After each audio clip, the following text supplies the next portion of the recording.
Joining us now, Derek Tabacco. He's the coordinator of Guyon Rescue.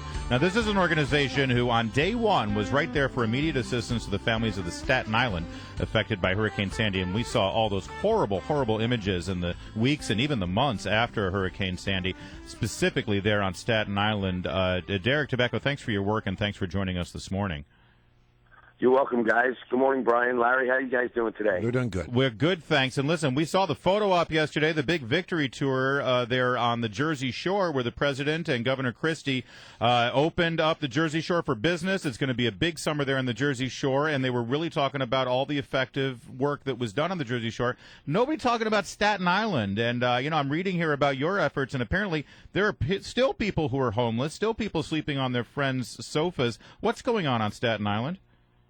You know, guys, Staten Island, they call it the Forgotten Borough, and that's exactly what's going on here since the hurricane hit Staten Island. It seems like, 7 months later, the media attention has slowed down, volunteers have dropped off, and it seems like people have really forgotten about what's going on. And the fact of the matter is there are still over 500 families still staying in hotels in New York, and more than half of those are from Staten Island. There's still thousands of people that are displaced from their homes, sleeping in hotels, friends' couches, renting apartments, and they're renting apartments and paying rent and mortgage at the same time, which is very tough for them. I mean, given the, I think it was a $60 billion relief package that was sent up there, I think people would be outraged to hear that this is still the situation. What is the problem? Is there a problem getting the money from FEMA? Is it the problem of the local government led by Bloomberg or the state government run by Cuomo? What's the problem? I think it's a little bit of both. I think there's a lot of red tape floating around, and, FEMA's not the fastest to respond, and the mayor's office hasn't released any of the city money to Staten Island yet. So, whoa! Mayor Bloomberg has not released any of the city's disaster relief money to Staten Island yet. Well, it has not gotten to Staten Island. No, he hasn't released it. From what I understand, he just announced the fact that he's going to what portion of he's going to send to Staten Island, but I don't know one Staten Islander that has received a dime from the city yet. Wow, that's incredible. What? So you're telling me that if the president went to Staten Island for a little photo op, it wouldn't be all sunshine, lollipops, and roses, would it?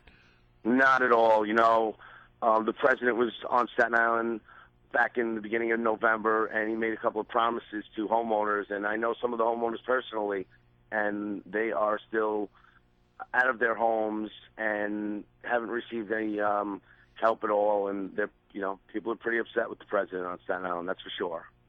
Wow. Well, now you're in Oklahoma at the moment, are you? I am. And can you give us an update on the situation there as well?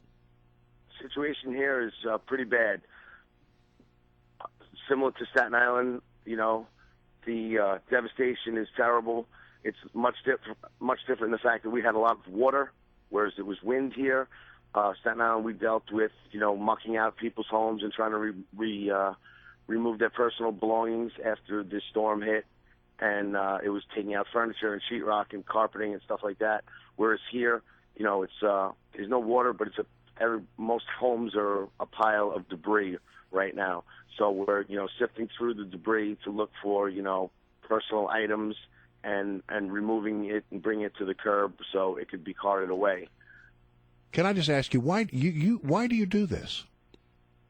I do it to help people, basically. And, we learned on Staten Island after Sandy that the government's response isn't so fantastic, and the grassroots organizations like Guyon Rescue and like many others are filling the gaps of the immediate needs for homeowners. And there are people right now here sleeping in high schools. Some are at the college, some are at churches that were affected. And, FEMA's going to come and ask them to fill out applications and send them checks at some point.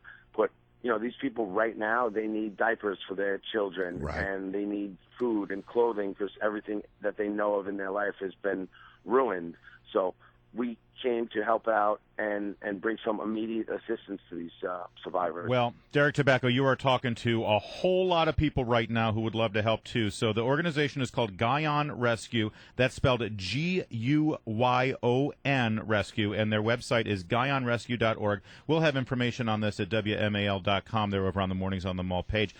Before we let you go, though, Derek, I do appreciate you joining us. I want to just pivot back to Staten Island one more time here, because you said one of the problems with the people getting the help and assistance that they need, the fact that they're still living in hotels even 7-8 months after the hurricane, has to do with red tape. Can you give me an idea of what this red tape is? Because we were told by the president and by the mayor that they were going to cut through all that red tape and just get the assistance to the people who need it. What's the delay?